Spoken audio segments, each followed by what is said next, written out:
All right, my friends, welcome to episode 289 of Prof and Dev Play Games. My name is Larry, the professor at Prof Plays Games on Twitter.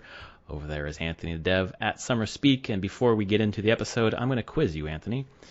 You know that I'm a participant in Learned League, which is an online trivia thing. Yeah. And it's a general knowledge trivia mini league right now. And I got a question Friday night that I really should have gotten just based on the developer, and I think you'll probably get it just based on the developer, but I was thrown a little bit, and maybe I shouldn't have been. But here's the question.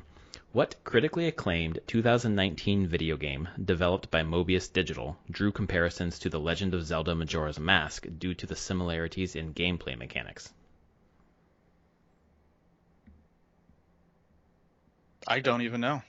Sorry, I don't even know the developer. Yeah, so I got stuck. I was like, I don't think I know the developer. And for Majora's Mask, I was like, what game do you wear a mask and then switch masks? It's gonna be the walking around, making sure, people's routines is where my mind's going, and I'm just trying to think of what. Clearly, I didn't play any games recently that did that in the last couple of years. So the mechanic that they're talking about is actually not even that. The mechanic, really? No, the mechanic is you have X amount of time until everything restarts. Oh, is that Outer Wilds? That's it. Yep, that's the answer. Okay. And that was obvious, but cool. I just couldn't get there with the mechanics. I was like the mask thing, and I thought about what you just said, and I thought about I didn't even think of the time thing, which is weird because it's a major mechanic of Majora's Mask, but that's not the first thing I thought of. So anyway, yes. The same time over and over. Yeah. I mean, I wouldn't have got that either because I just didn't. I have not played the Outer Wilds, not to be confused with Outer Worlds. Outer Worlds. I did 3-4 hours of Outer Wilds. It's good. I liked it.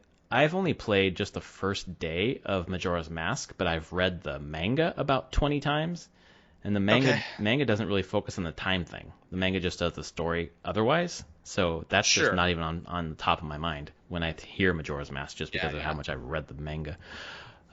Anyway, just wanted to see if, based on the developer, if you get that one, but nope.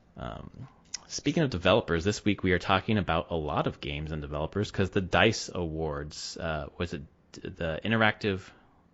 What the fuck is Academy of Interactive Arts and Sciences? Arts and Sciences. Yes, thank you. Which is always confusing because it's D.I.C.E and AIAS. But then D.I.C.E stands for something, I assume. Digital Interactive something. But the awards happened last week, and there were lots of games up for nomination, and some games won. And we're going to talk about that today. Before we do, anything in general, how you're doing? Doing pretty okay. I can tell you, D.I.C.E stands for Design, Innovate, Communicate, Entertain. Okay. Well, there we go. That's confusing, but thank you. It is completely confusing, but yes. No, things are good. I haven't done a whole lot more than just hang out, watch some TV, play some games. Nothing too exciting. Pretty mellow weekend overall. Awesome. That sounds pretty good. Yeah.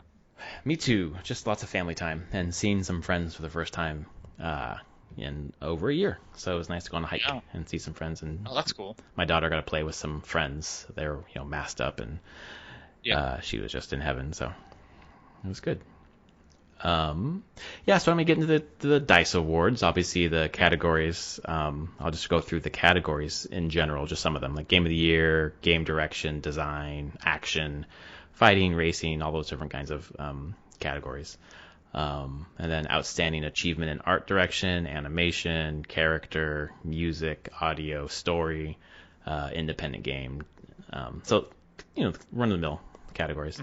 But there were quite a few games that were up for numbers of categories, like Ghost of Tsushima, Last of Us Part 2, and a little game called Hades. Nope. Hades was up for 8 categories. And how many did they win, Anthony? 5. Pretty good. Pretty good conversion there.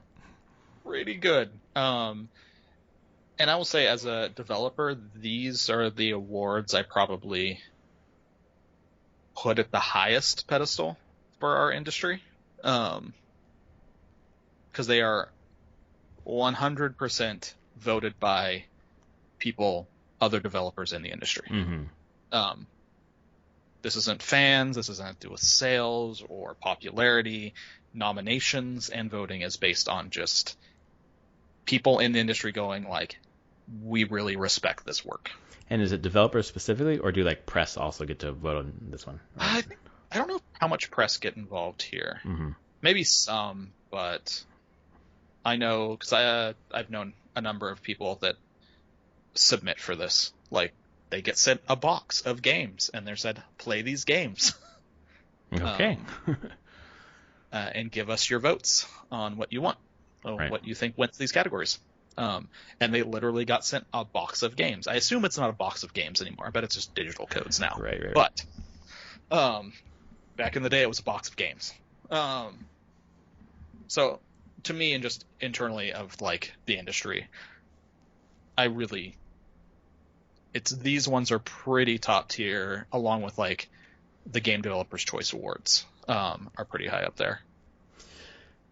That's good. And I'm not in industry and don't have that perspective, but I still find that I respect them quite a bit, and I respect them even more now because the winners are the ones that I would have chosen. And I'm like, yes, okay. It's not shocking. Yes, like. I feel like Hades didn't get as many Game of the Years and big outlets and things as I thought it would. Got close. It was nominated, of course, but. I think a lot of the big outlets have a hard time giving Game of the Year to a little indie game. Yeah, I guess. No matter how good it is. Yeah. And not to say that they're weirdly chosen that way or anything. I mean, the Game Awards didn't give it to Hades, and it didn't even win the People's Choice, right? Because of how that doesn't surprise me though. Yeah, Ghost won People's Choice, I think. But I think IGN chose Hades as Game of the Year. I think so. Yeah, so there were some that were that chose it. But anyway, Game of the Year, it's Hades. Hades won against Last of Us Part 2, Ghost of Tsushima, Final Fantasy VII Remake, and Animal Crossing. Hard to dispute that. I won't dispute any of Hades winning this category. I think I would have been. It's not a big AAA game, but it's really good. Well, and it's so cool because I don't know if I would put Animal Crossing on this list, to be honest, but Final Fantasy VII Remake, Ghost, and Last of Us Part 2 are I think the best games from last year. So yeah. And so Hades beating them, it didn't just win against games that were decent; it won against games that were powerhouses. So yeah. And then it continues. Outstanding achievement in game direction. Hades won there, and this is where you can see the D.I.C.E Awards does have, because the nominations are a little bit different. You get things like in game direction, you have Ghost and Last of Us Part 2, but then you have Hades, Half-Life Alyx, and Kentucky Route Zero. And so you see some of these indies kind of trickle into these categories here and there. Like Kentucky Route Zero showing up with Hades.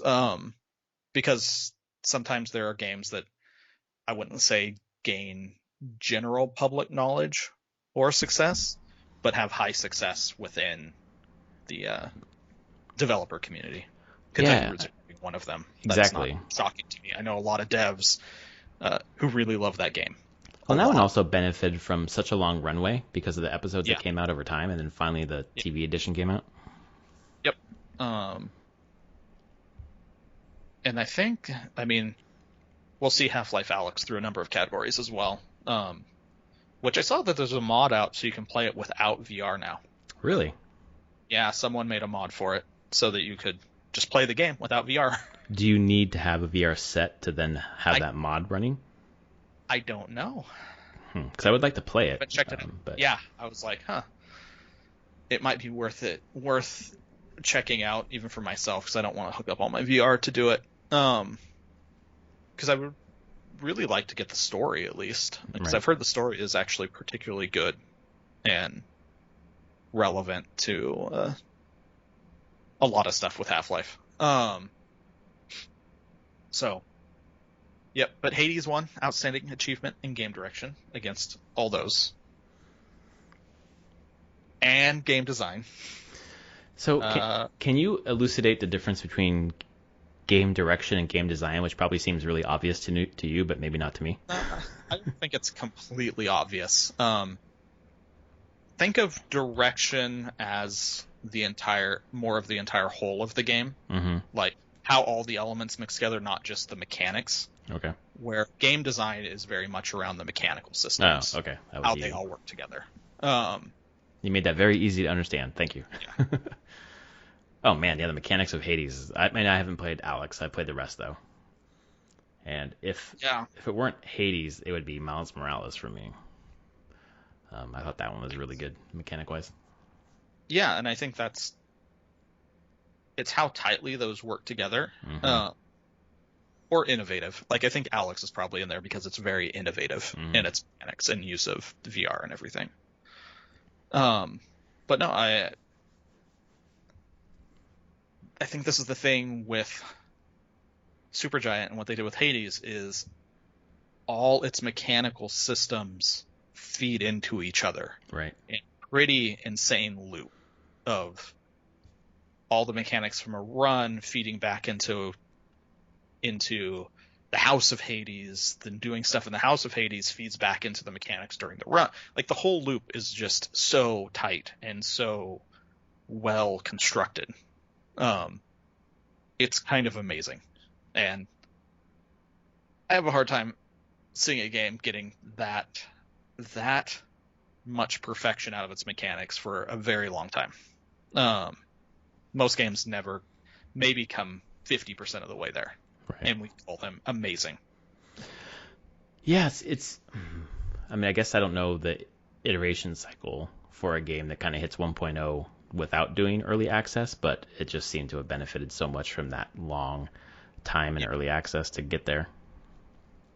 It did. I think that helped with the tuning more than the core mechanics systems. Yeah, I guess that was in place at the beginning then, huh? Yeah, I mean, kind of not all of them were there out front, but like watching the documentary, like they didn't compromise or change the mechanical loop they were doing. Like Supergiant worked on that internally and then just released it into early access. And then they tuned it and made a lot of balancing and whatnot, but they had this loop pretty well thought out before even showing it to people through early access. And then the whole ending chunk of it, that was never in early access. Oh, interesting. So no one ever got to play it till it was 1.0. Oh, exactly. They didn't give any ending out for it.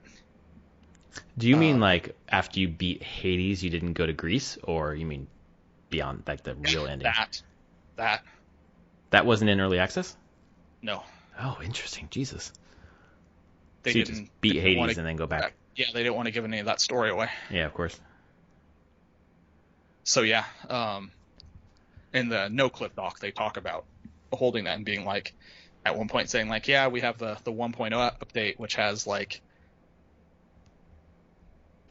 almost a third of the total words and voice lines in the entire game. Right. That dropping it, like, it was an insane amount that they held back from early access. That's crazy. Just because they didn't want to spoil it for everybody. But that's where I'm like, they internally tuned this thing well before putting it to early access to effectively get beta testing and everything. So yeah, I get crazy one there.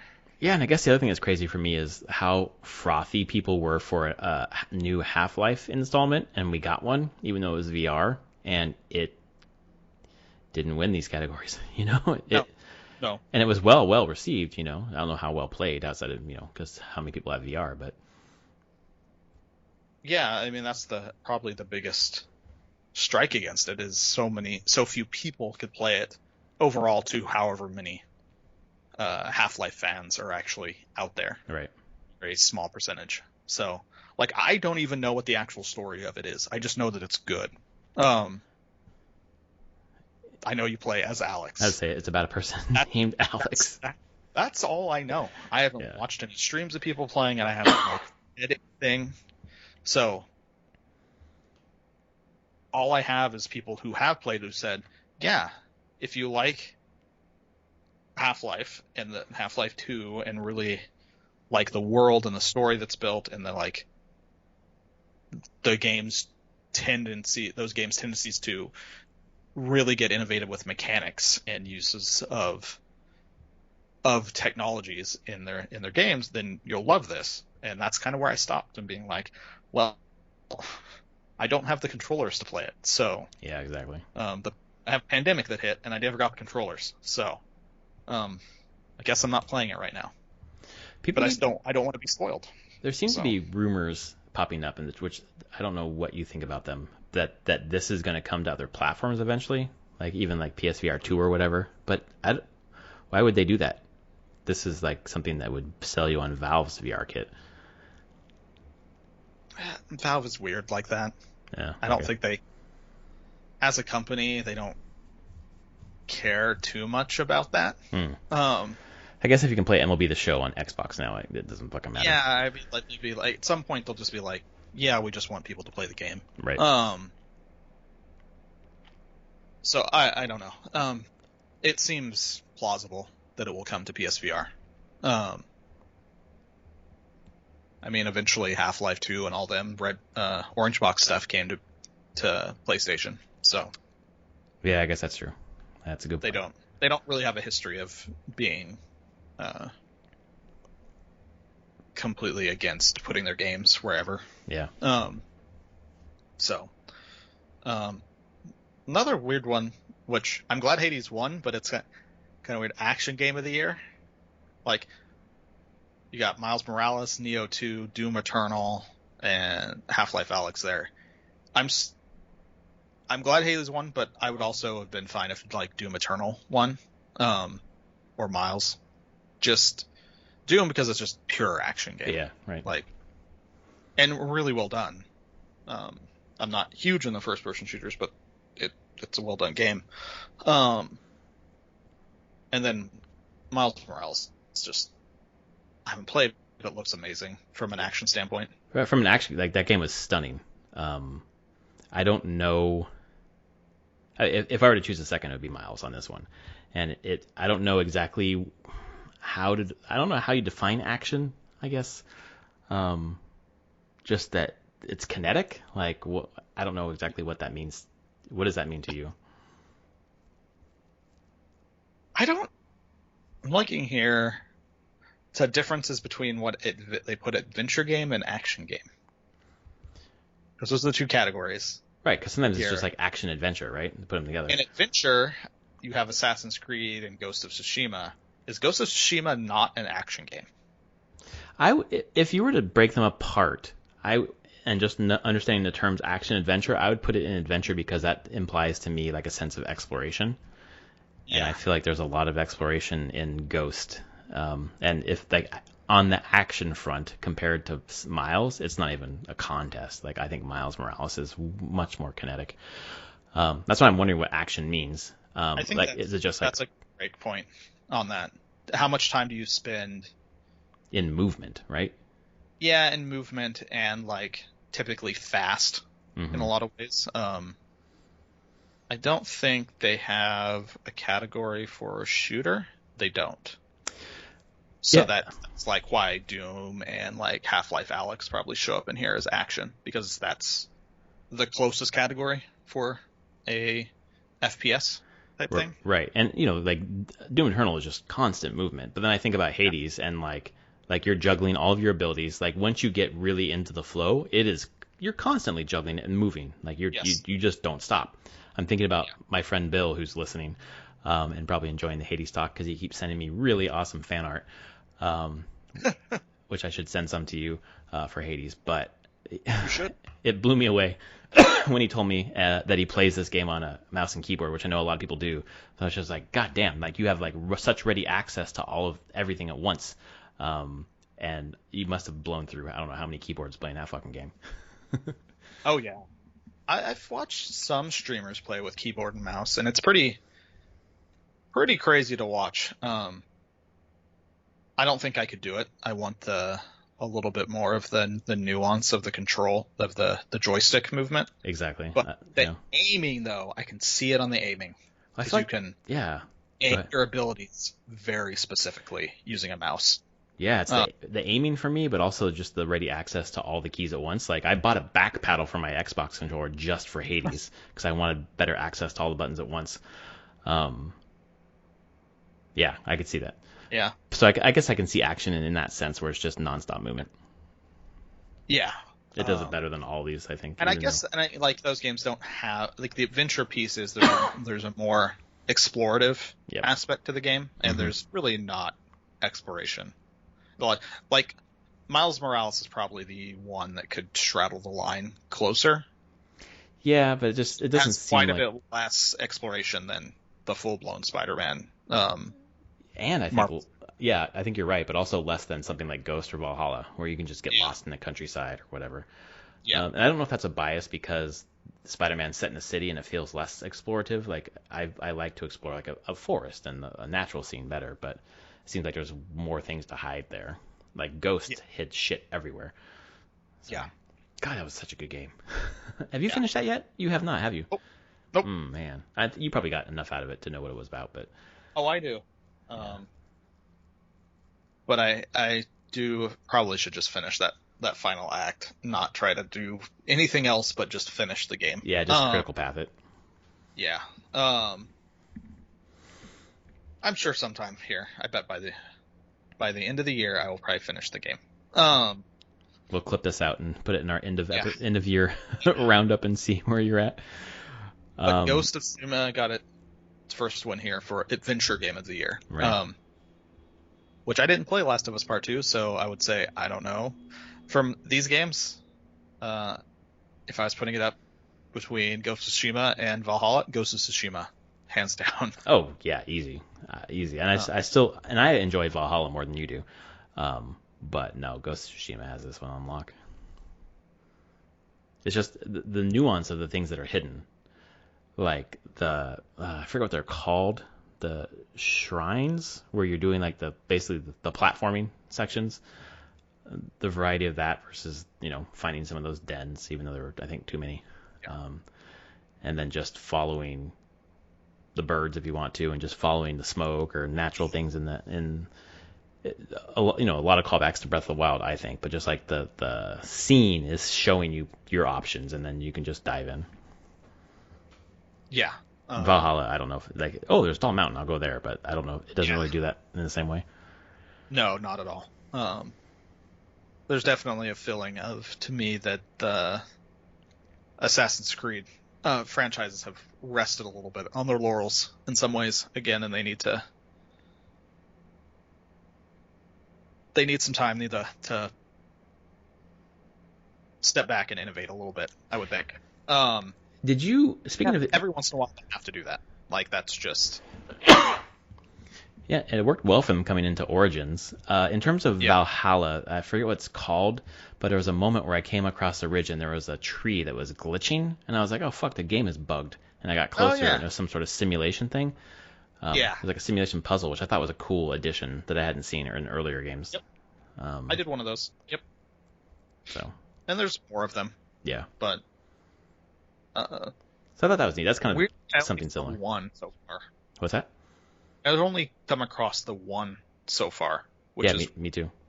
Had been weird because I assumed that there's not many of them then, because I had done a good amount of trekking around the countryside. Right. Only found that one. Yeah, you would expect you to find more. Family Game of the Year is Animal Crossing. Fighting Game of the Year is Mortal Kombat 11. Do you want to say anything about those two? It doesn't surprise me with Animal Crossing winning Family Game. I don't know if it should win, but thinking of developers, Animal Crossing would get a lot of votes.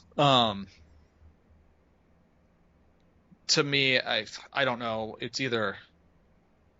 I wouldn't consider Astro's Playroom a family game so much. Man, I don't know. My daughter loves the shit out of that game. We play it all the time. But I don't know if that's what makes it a family game, or if it's just like, rated Y 7 game or whatever. Yeah, I haven't played. I mean, I've played Fall Guys. I played some Astro's Playroom. I've never touched Dreams. I have. I like Dreams. I did the early access. I haven't played it since then. I can see as a family like building games together or playing different snippets of games. I don't know. I don't know what the fuck Yeah. that means.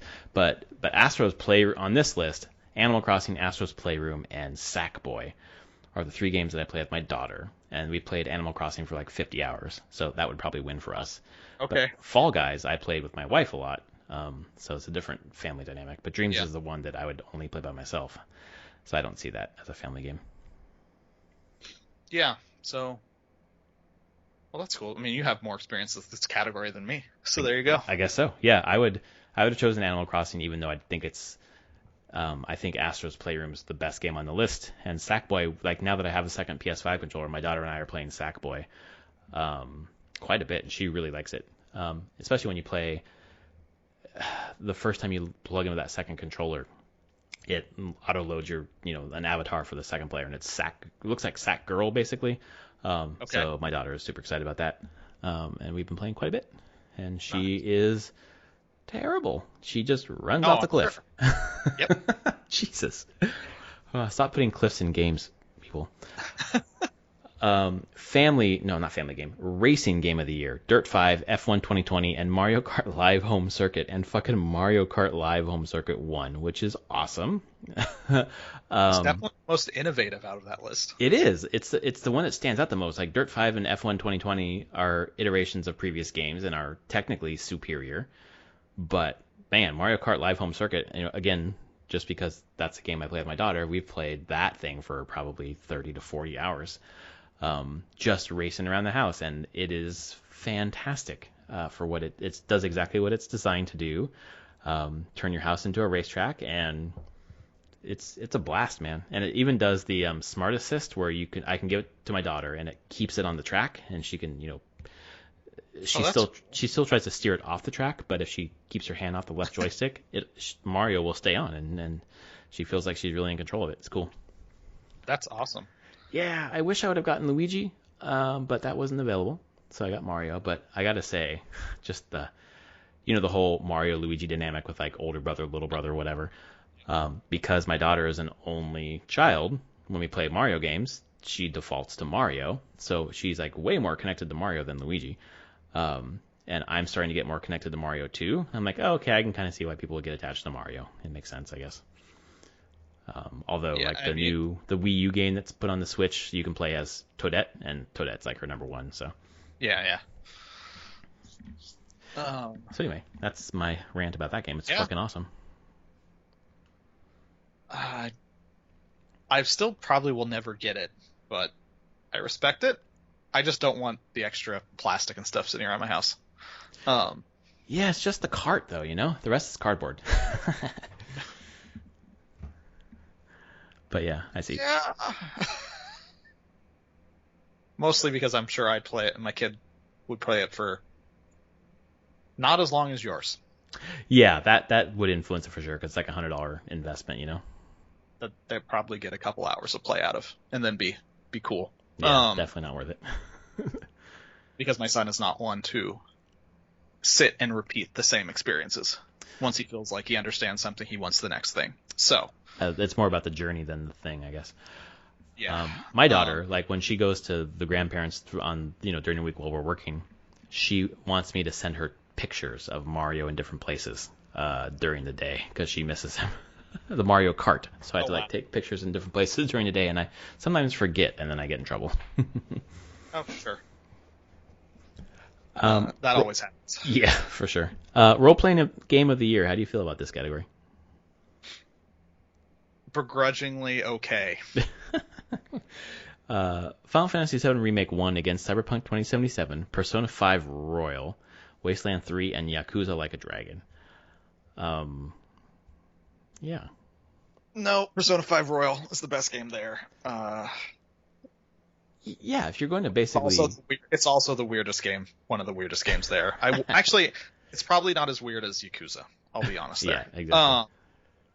But I get why the 7 remake also wins this as well. From a sheer popularity standpoint with developers. Yeah. And I don't think 7 Remake is bad in any way. Like, it was a fantastic remake of that game, of that first chunk of that game. It plays incredibly well. But Persona 5 Royal is like one of the best games I've ever played. So, right. it just is. I wonder By if the it... fact that this whole weekend I had the fucking soundtrack on still. Right. And going like, oh yeah, I miss these characters. Should I play Royal again? Oh no. No, play something else, goddammit. I can't. I'm gonna follow along with that podcast. I'm gonna play it one day in real time. Yeah, what's the first day's already started, right? It was sometime in April. Yeah, no, they've done the first episode. They've done the first week, Yeah. April, whatever. Actually, that next episode of that, the other podcast for people listening, it's a Take Your Time or Persona 5 podcast.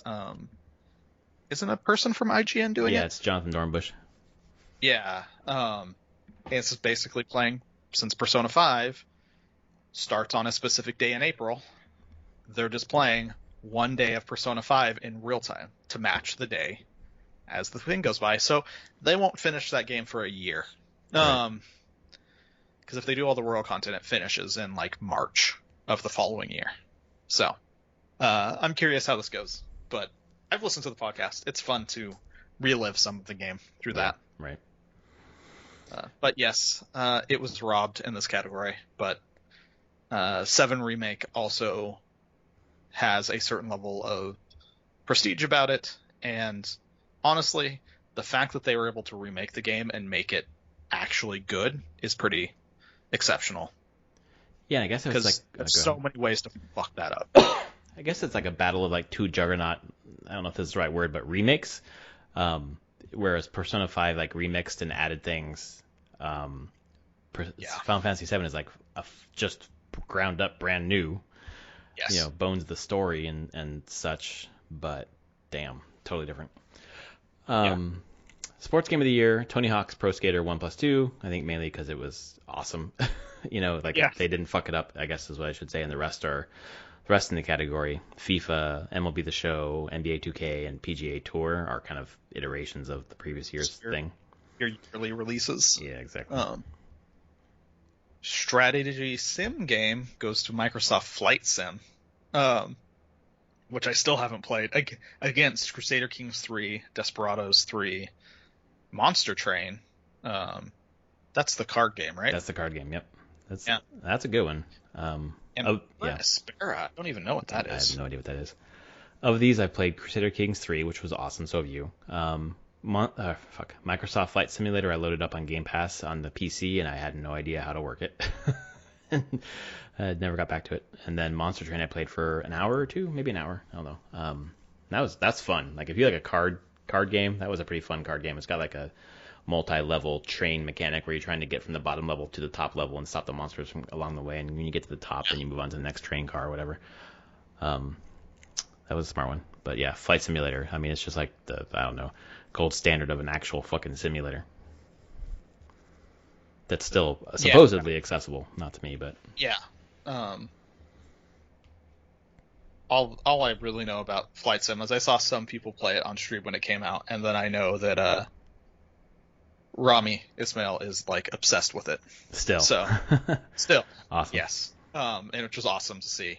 I was looking what her Aspera is, and it's like a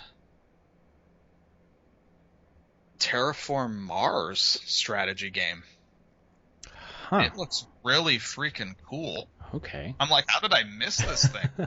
That's what's nice about the awards of anything. Like the Oscars are going on right now, but like anything, you're like, oh, there's something that I missed that I can check out. Yeah, like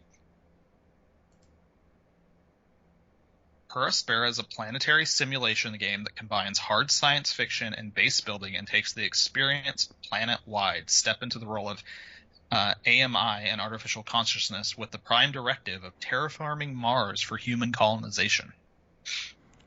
Now broadcasting. I will add that to my wish list. Is the developer playing this game right now? No. Maybe. Is it? That's Ludo Naricon is going on right now. Now broadcast. Watch the developer play. Yes. It's on right now. Looks like Mars. Oh yeah, it is Paraspora. Okay. Oh shit. Yep, Let me add to my wish list. That's a sim.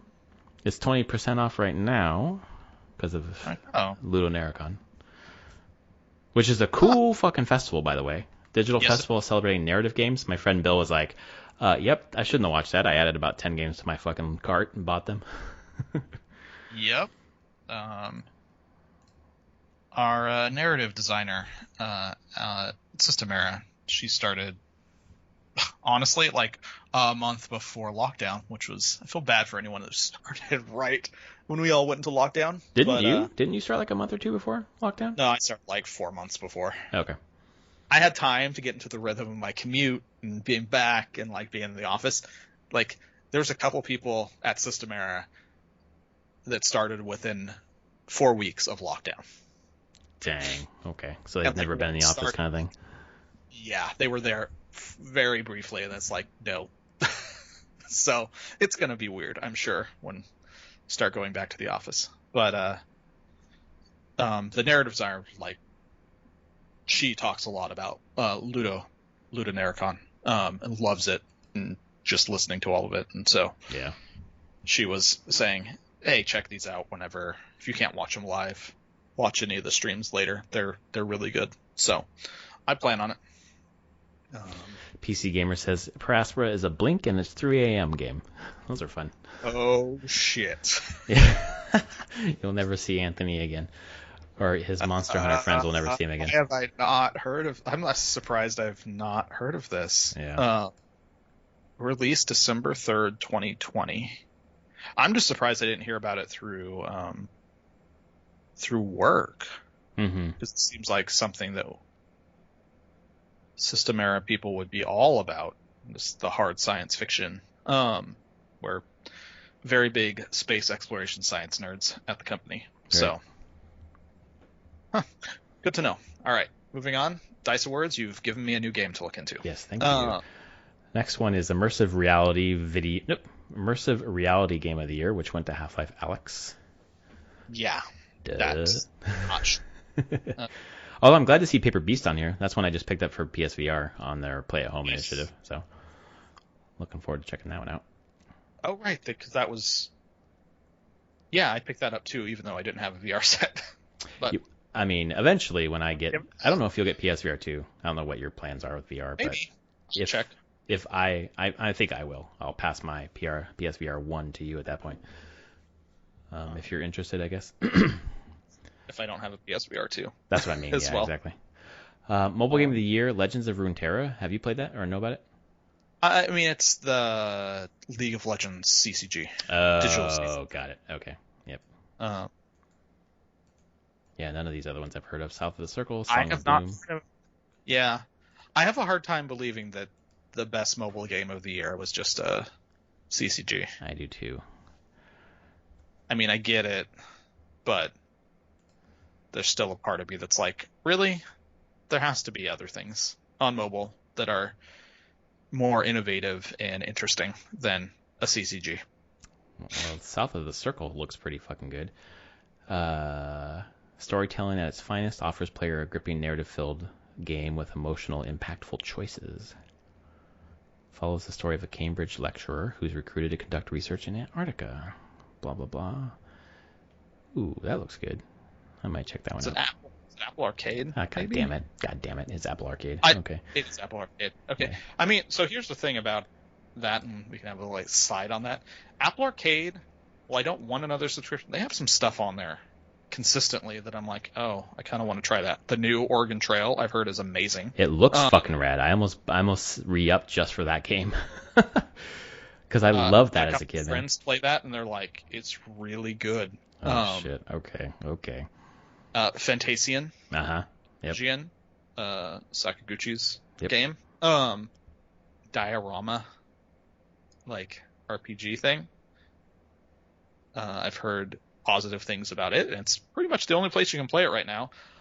Ideally, it will come someplace else, but Yeah. that's all I can think of is a lot of these arcade games. They'll be on arcade for a bit, but I doubt they'll stay there permanently. That's how I feel too. I'm like, oh, I'll get it later. But some of the ones you mentioned are the ones that are on my list too. Yeah. You have online game of the year, which went to Fall Guys Ultimate Knockout over Animal Crossing, Call of Duty Black Ops, Ghost of Tsushima. That's a nice nod to their Legends. And Tetris Effect Connected, which I didn't play. Right. I know Tetris Effect though. I've heard such amazing things about Tetris Effect Connected. Now that I have it at Game Pass, I want to check it out. But you can basically do like raids with your second player in Tetris. Like you're defeating bosses by combining your Tetraminos together into one play space. It sounds. I haven't seen it. I've just heard about it, and it sounds awesome. And having just gotten Game Pass again in the last few days, I haven't checked it out yet.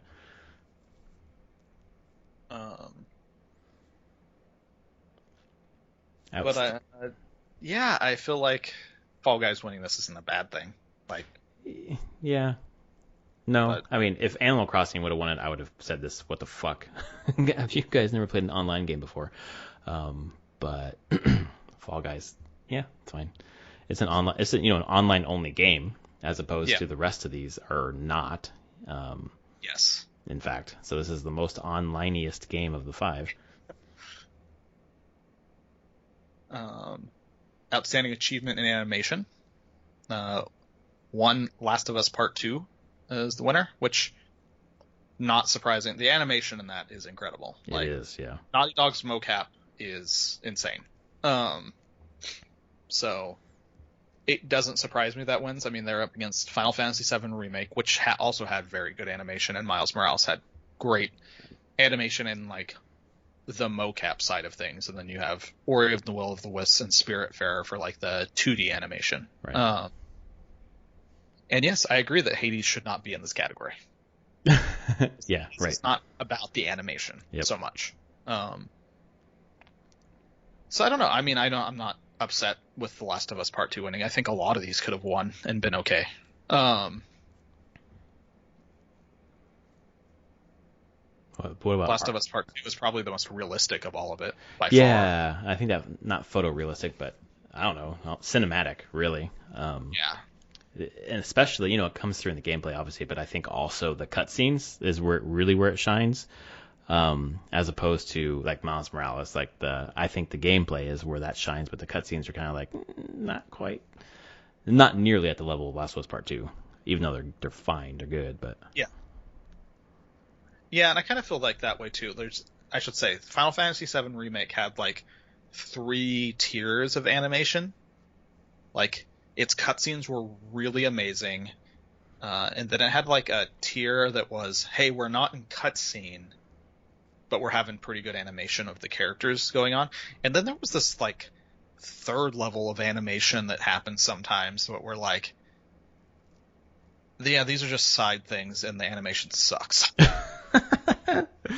You could notice it. Just notice when the production value wasn't there. You're like, oh, this isn't a main thing. So they just put this on like the back burner or had AI animate some of this stuff. Right, and that's kind of what you could tell. You could 100% tell when you got to those.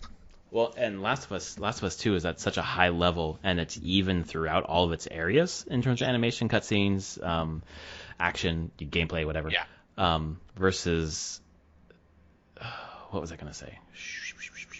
Oh, no, fuck. Damn it, I lost it. A different game I was gonna mention where it's like there are peaks and valleys between those things. Yeah. But this one is just like, God of War. Thinking about God of War 2016, I think is when it came out. The single camera, or 2018. The single camera like just goes from the cutscene to the gameplay, and it's the same. Like that level of smoothness between the two different sides of the game is really remarkable. Where you're like, you're standing there and you're like, oh, is the cutscene done? Shit. Okay, I guess I gotta move. Oh, shit. Yeah. Which I think Uncharted 4 did that too. So. Yeah. Outstanding achievement in art direction. We have winner Ghost of Tsushima. It was up against Hades, Last of Us Part 2, Spider-Man Miles Morales, and Ori and Will of the Wisps. I actually wouldn't put Last of Us Part 2 or Miles Morales in like outstanding art. I wouldn't direction. either. I wouldn't either. Those are the two that I would pull off this list as well. But what would And you replace them the with? three, yeah, I don't know Yeah. right now. Mm-hmm. Trying to think what off the top of my head, I can't think of games last year that I'm like, oh yeah, that would be a slot in there instead. Mm-hmm. Yeah, off the top of my head, I can't think. It would have to see a list of games last year that probably jog my memory. Mm-hmm. Um, But how do you feel well, about the I you know? think Ghost winning is fine here. I think Ghost's art direction was really good. Yeah, I find myself thinking about Hades a lot in terms of the art direction, Yeah, but there is that difference between a slight difference at least between like the isometric kind of top down art and then like the splash, I don't know, the character art, yeah, you know. Um, for me, it really, I mean, Ghost of Tsushima just knocks it out of the park in terms of yeah, how they decided to represent the landscape and the the flora and fauna in their particular art design. But I don't know. For me, it's between Ghost and Ori.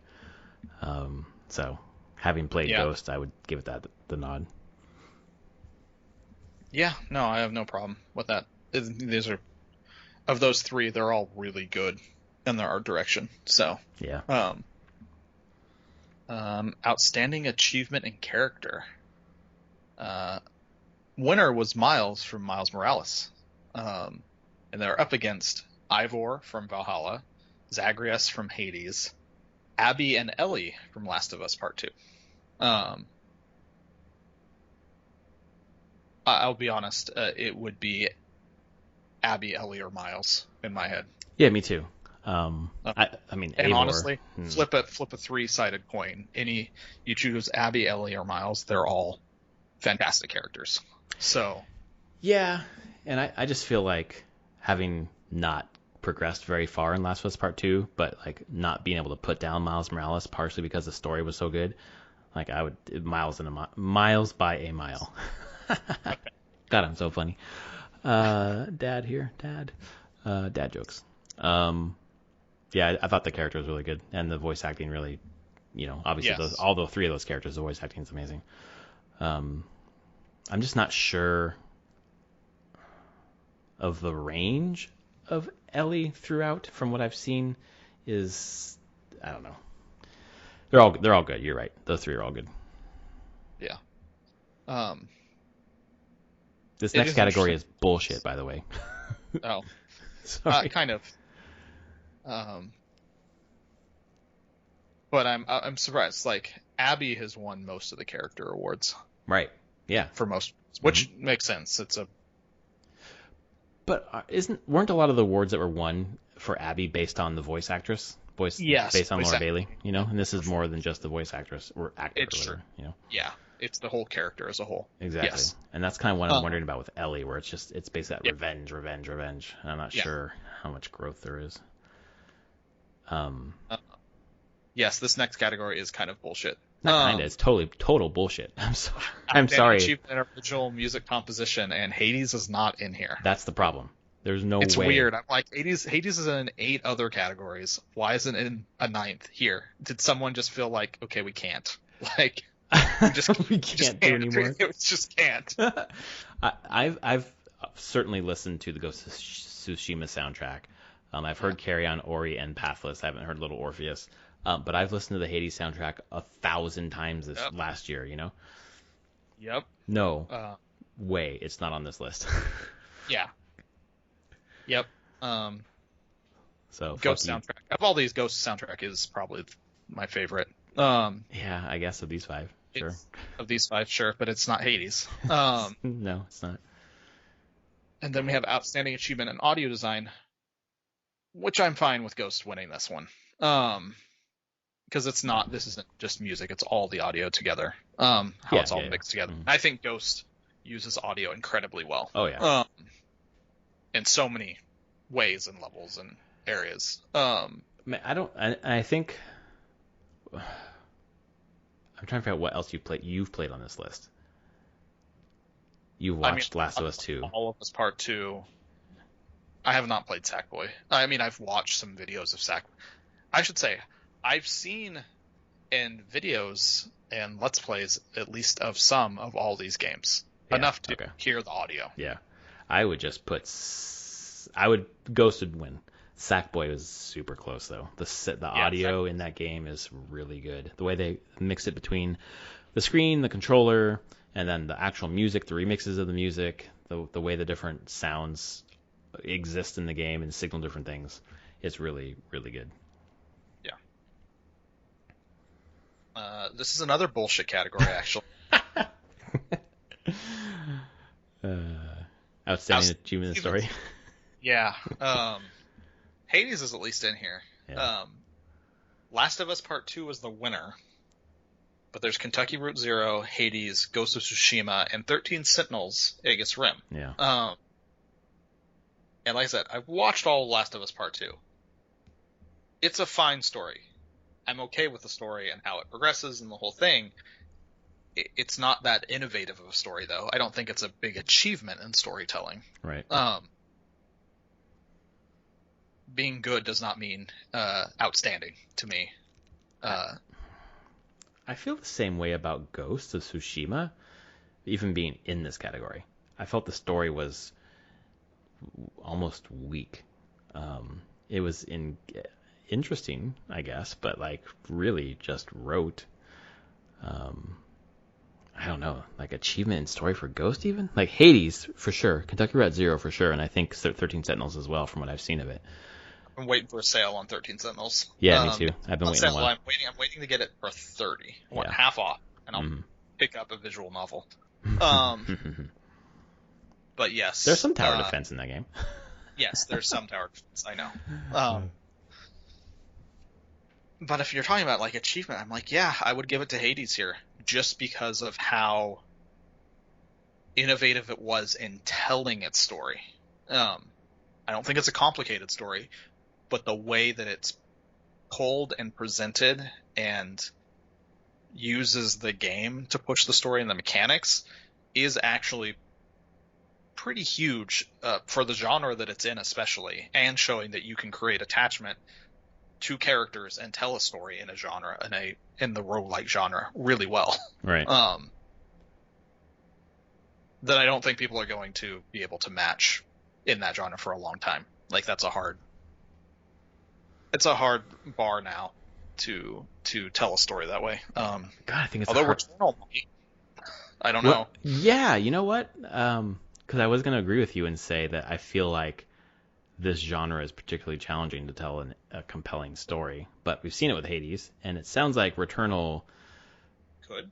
I'm waiting for the reviews, but the previews are just like, obviously it said Metroid a number of times, so it's like, hello? Yeah. But it also said as hell, so. It also said what? Hard as hell. Oh, yeah, exactly. I mean, it's fucking Housemarque, so. Like, their fucking arcade shooters are just like, Nex Machina, fuck.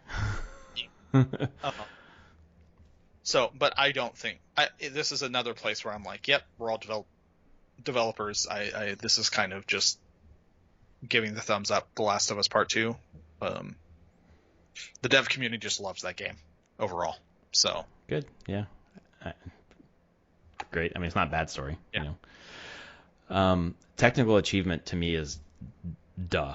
I think this one makes total fucking sense. Dreams won. Just the tools they give you to make fucking anything and put it all together into a game, and what they might be stepping into next, where they allow you to kind of like license your game out.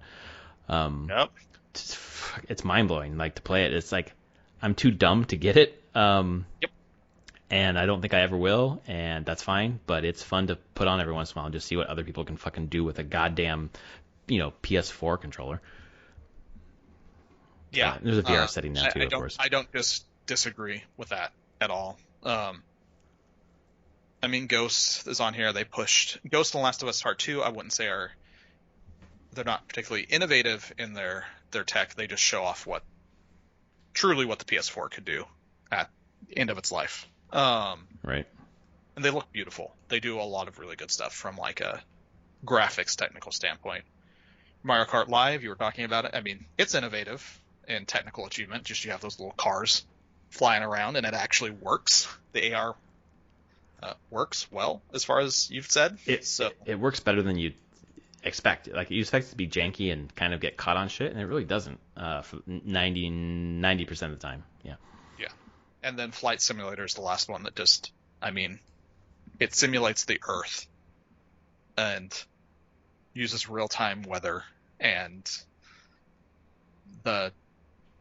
is it Bing Maps that it uses? It pulls in maps. It's got to be Bing Map. It'd suck if they use Google Maps. Right? Yeah. That'd be awesome, though. It has to be Bing. But yes, it uses some pretty crazy tech to simulate the world that you're flying over. But I think you're right. Dreams is the innovation in enabling some people to do crazy things. All right. And then we have immersive reality technical achievement, which is Half-Life Alyx 1, and there Mario Kart Live is there. Haven't heard of Museum of Other Realities. I'm looking at it right now, dude. It is fucking unbelievable. It is a separate VR experience where it's a museum with just tons of artists who create compelling art in a VR space. Imagine like a fucking art museum in VR. Just Google it right now. Yeah. See that trees and the fucking dripping fucking ground? That's fucking cool. So it's AR, but it uses goggles in a William Gibson book. I think it's so it's not pattern recognition. It might be pattern recognition. It's his previous trilogy to like the Peripheral and stuff. But there's a whole thing about their VR, AR locative art. So people make art like this, but they tie it to a GPS coordinate. So if you pull out your AR goggles there, you can see the art that was made at that location. It's a cool idea, and I want to see it happen more often because actually we live in a world where this can happen now. Like you could pull out your phone with an app that has the AR, and you could point it at a building or something, and there could be a total like 3D sculpture in AR in the middle of the street. That's super cool. So he wrote about this, and I feel like this now, looking at Museum of the Realities, we're getting there. We're getting to this like weird spot where art and reality don't have to be tied together anymore. Right. Things just exist. That's cool though. So this just gives tools for people to make art. Yep. In a VR space and for you to go and walk around and look at it. That's cool. It just makes it, what you were just talking about, like makes it so subversive where like you could imagine like the political art outside of Trump Tower that is not there unless you have those fucking goggles on. And when you have the goggles on, you're just like, whoa, this story is being told is crazy. Yeah, exactly. Interesting concept. But not surprised Half-Life Alyx won this. No, not at all. Everyone's talked about just how it basically just raised the bar on what a VR game can be and how you can interact in VR. Right. So, I want to experience it at some point, but I'm not going to right now. Well, I'm happy to see Paper Beast here again. I really need to load that up, dust off the goggles, and check it out. Last one is achievement in indie games. I just feel sad for every other indie game last year. I know you got nominated for this, and you're like, it does not matter. Yeah, we're not winning. Hades won, of course. If it's Game of the Year, it's better be Independent Game of the Year. But I do want to try Coffee Talk. Yeah, I've heard good things about that. I keep wanting to check it out with my wife, actually, because we do a game night once a week now. It's just narrative, listening to people's problems and helping them. I've heard this one, yeah. I've seen this. It's on sale right now until May 1st. Yeah. That's good to know. Okay. Kentucky Route Zero, because it had its TV edition collected thing. And Noita, I believe, is this crazy...— roguelite. But it's like every it's like 2D voxels, so Yeah, holy shit. every pixel is simulated, so you can do just crazy changes to the environment. And what the fuck? This is by the people who made Baba Is You? did they do Baba's? It says, let's see here. Where the fuck did it go? From the creators of Baba Is You, the Swapper, and whatever. Huh. Does that mean like someone from that studio or like the actual studio? Developers Nola Games. But say buy Nola Games bundle, which Baba Is You is in the bundle. Oh, and they also made Crayon Physics back in the day. Mm-hmm. This has no. I don't know how that's all tied together. I thought Baba Is You was by some other developer. Baba Is You. Baba Is You is done by just one guy, Hempuli Oi. So that's odd to see that. I wonder what that means. Nola Games, from the creators of Crayon. Nola Games is a company formed by the creators of Crayon Physics Deluxe, The Swapper, and Baba Is You. Mm-hmm. Not that they put their games out under Nola Games, but they joined together to then make new games. Yes, Noida is one that they made together. Aha, okay. Less confused now. Yes. You ever play Baba Is You, by the way? No. I saw it. Yeah. It's a cool puzzle thing. I would probably burn out pretty quickly. Yeah, my wife and I played it. I think we talked a long time ago. We do like a puzzle a night, and after like a week and a half, we're like, what the fuck? we are totally lost. Yeah. It's super smart. Yeah. So, I think overall the DICE Awards are pretty good. I mean, it's definitely turned me on to a few new games that I've added to my wish list. Yeah. I think they missed on a couple categories, but, you know. Music. Can't always be perfect, so. No, you can't. Do better next year, DICE. Nominate Hades for music next year, please. There we go. Hades for music for at least a decade. 2021, nothing is as good as Hades last year, even though we didn't put it on the list, so it wins this year. Yeah. So, what have you been playing this week? Path of Exile. Only Path of Exile. So much Path of Exile. Mm-hmm. Have you completed the season? Whatever you do for the season? Do you complete a season? Probably not. Yeah, I guess theoretically you could complete a season. They have like an achievement thing or challenges that I think there are 36 of. If you wanted to do all those, you get some cosmetics for doing it. But I don't really follow that. I just play until I'm bored of playing. But I'm very much just in game now,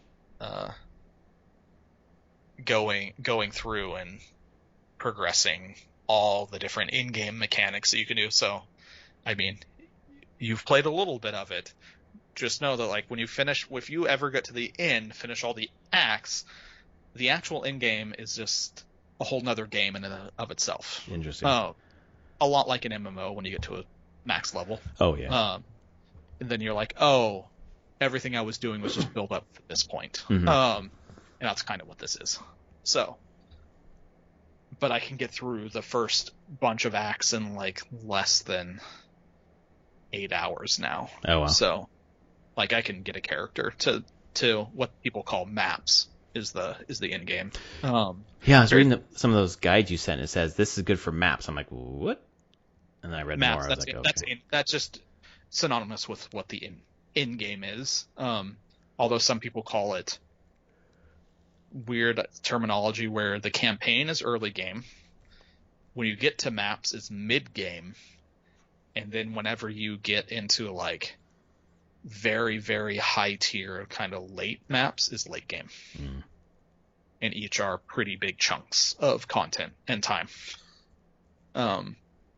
So, I'm enjoying it, playing with new skills, and now that I'm less intimidated with the actual like trading market, do a lot of trading things that I find, selling them for currencies, and buying items that I actually want for my build. Oh, that's so cool.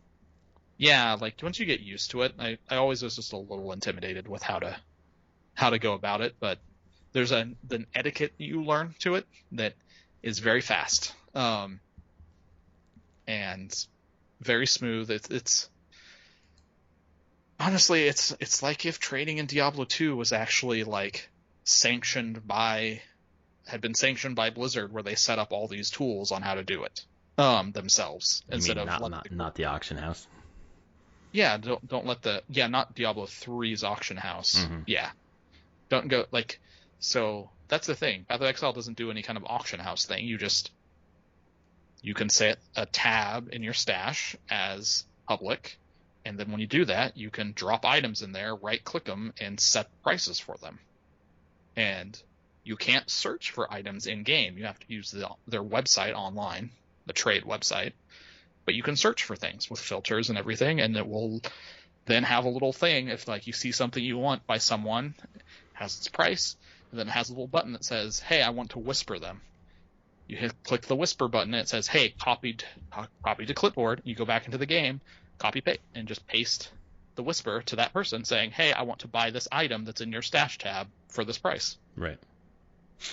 And if they accept, the normal way of acceptance is if they're okay and in a place, they will invite you to party. You click the little button to go to their hideout. When you get to their hideout, they initiate the trade with you, and you do your trading, and then leave. If only Craigslist were that easy.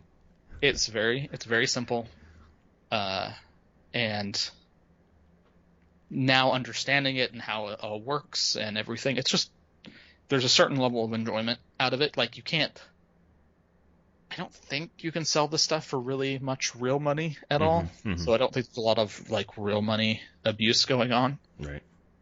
But it does cool whenever you get an item that drops that sells for just a crap ton of like late game currency, which I've had a couple pieces that have done very well, and it's like, but I'm never going to use them. So it's cool that I'm just like, all right, I'll put this in trade.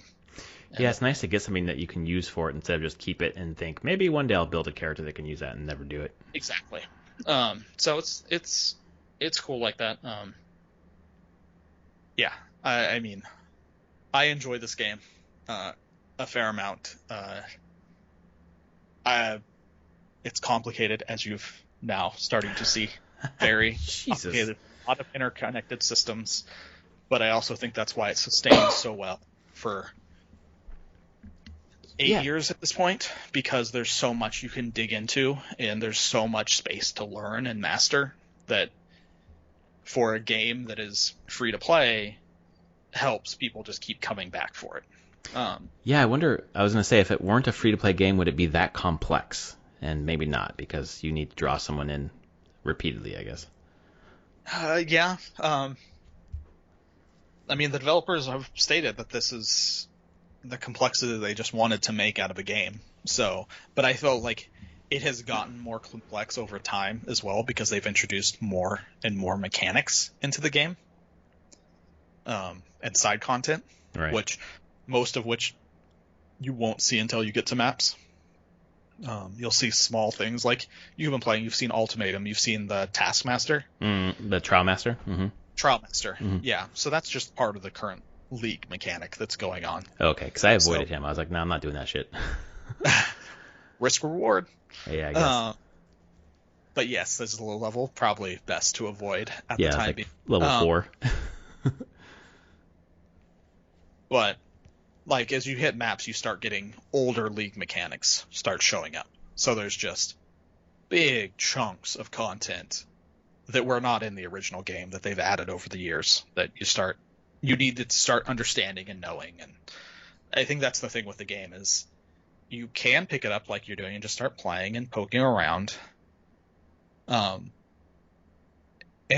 you will just start learning. There's so much more, and they do a decent job of trickling out new mechanics farther on. So it's just like, oh, okay, we're not going to drop all of them on you at the same time, but here's one new one. Throughout the campaign, I think there's like 2 or 3 that they kind of seed in a few acts in of being like, here's this mechanic and this content, and here's this other one. But then you hit maps, and then you get a bunch. Right. But yeah, so that's what I've been playing. I've been enjoying it. I think I just hit level 87 with my character. Well, I've hit level 5. I started playing it. I was in the mood for like, I don't know, something fantasy-ish with this interesting story and I don't know, just some fun mechanics. And I was like, I'll check out Path of Exile just because you've been talking about it lately. And immediately it was accessible. I felt like I knew like the language of like the basics just from Diablo. Like I didn't really need to look at the options to see how the keys were laid out to know I could like hold shift and shoot as my archer or whatever. It felt very intuitive at that level, and then I started to kind of explore. I got my first skill point or whatever. I leveled up, and then I saw the passive tree, and I was just like, "What the fuck is this?" And I was like, "I know from talking to you that I need to look at a guide. I need to figure this out because there's so much to this." But I wanted to play it, so I just put stuff into, it was like increasing my DPS basically. Yeah. Which seemed like that would be necessary no matter what. And I just started doing some quests, and I was just like, yes, this is what I'm feeling right now. This is great. This is like, having seen so much Diablo 2 resurrected, like this is where I want to be right now. So I played it that night, played it the next morning, been reading some guides, trying to get the lingo down, and just figure out how not to make serious mistakes early on. I thought I had I didn't really understand that when you like finish a quest or whatever, you get like a skill gem or something like that. Sometimes you get rewarded with a choice of gems. Yes. Right. So I didn't really realize that like what you chose there like had a pretty significant impact later on down the line. But then you said you could just buy the one you didn't get at the vendor, so that's nice. I was watching a few videos about like basic ranger builds because I'm a ranger, and several of them are like get rid of the fire arrow immediately and get something else. And I'm like, oh shit, I've been using the fire arrow exclusively. So, little things like that. But it looks really good. I like how it looks. It just seems, it's not like photogrammery at all, but it looks very much like, I don't know, like I'm on the beach. It looks like sand. It looks like water. It looks fairly realistic as opposed to more representational. So I've been enjoying that. I've only put a couple hours in, but I'm going to play more this week. So played that. Earlier in the week, I played the Xbox Game Pass game, which is, I had purchased several Xbox Game Pass Ultimate passes back in Black Friday. It was like 3-month passes that I got for $15, and they're normally $45. So, or maybe it was $20. So I just held them because I wasn't ready to use Game Pass yet. And then I got my Xbox back from the in-laws so I could play MLB The Show 21, and which is weird because I have a PS5, but I can play it for in effect free on the Xbox One S. So I punched in my code and was about to hit enter, and I was like, wait a second. If I remember right, you can basically extend your Xbox Live Gold, whatever you have in Live Gold, when you put your Game Pass Ultimate in, but you have to put the Game Pass or Xbox Live Gold in first. So I went to Amazon, tracked down a 1-year Live Gold membership, which was hard to find because those are discontinued now. And then put it in. And then I put in my Game Pass Ultimate. So instead of having 3 months, I have Game Pass Ultimate until July of 2022. For way less than it would be for the yearly price because it's $15 a month.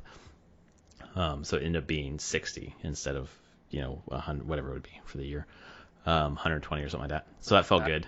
And then I loaded up MLB The Show 21 and started doing just the playoff mode. I like to do that first, kind of get into like the postseason.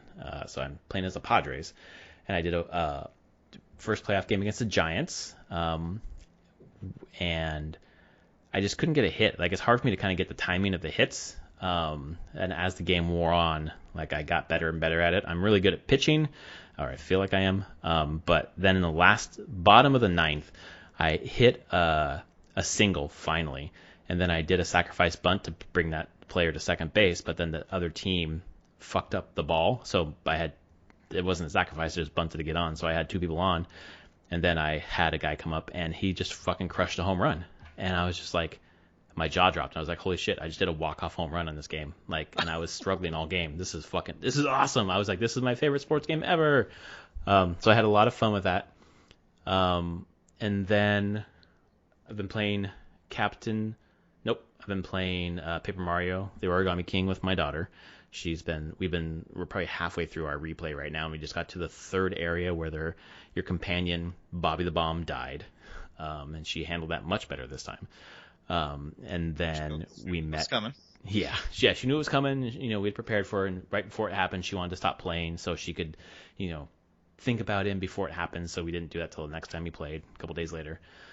But then today we met the new companion, which is Professor Toad, and she's so stoked that there's this Toad who's a professor, and it's so cool. You know that I'm a professor, right? And she looks at me with the look. Imagine the look of, I don't give a fuck. You're not a Toad. That's exactly how she looked at me. So big deal. Exactly. She was like, you already told me that. I was like, man, you're so excited. He's a professor. I'm a professor. I don't care. You're my dad. This is a Toad. Don't you understand? So that was fun. And then other than Rocket League has been the only other thing I played. No. I did the demo for Aerial Knights Never Submit, the narrative runner with the hip hop. And I must have done a mode in the demo that is trying to teach you when to like make your jumps or flips or whatever, because every time you'd get to the part where you need to jump or slide or flip, it would show the D-pad and show what direction to hit and then slow time. And I thought it would do that for the first 1 or 2 jumps, but it did the whole time. And I was like, I know this. It's slowing this shit down. I want it to be faster. So I think I must have picked the wrong mode, or the demo is doing that just to like make sure everyone knows how to do it. So I need to fuck with it more to make sure that I can do it without like the assist, basically. But the music was good. It looked good. It ran good. It didn't slow down at all. There were some interesting sequences of jumping, sliding, whatever. So I'm interested to play more. Cool. And that's been my week. Yeah. More diverse than me in their gaming. Yeah, a little bit more diverse. Mainly because I do have those gaming sessions with my daughter. And then baseball just came out, so yeah. But having Game Pass again, like I can just dive into a bunch of things and just kind of get my feet wet, and obviously then jettison if it's not working for me. Yeah, no, that's nice. Yeah, super cool. Anything else for the podcast this week? No, I don't think so. Awesome. Well, this has been, I think it was episode 289. Yeah. 289 of Prof and Dev Play Games. Stay tuned next week. I have a couple of codes for games from friend of the show Brad that he gave me a couple weeks ago that I have forgotten to bring onto the show, so I'm going to bring those out next week. So hopefully they'll find a good home here, and we'll see you next week. All right, later everyone.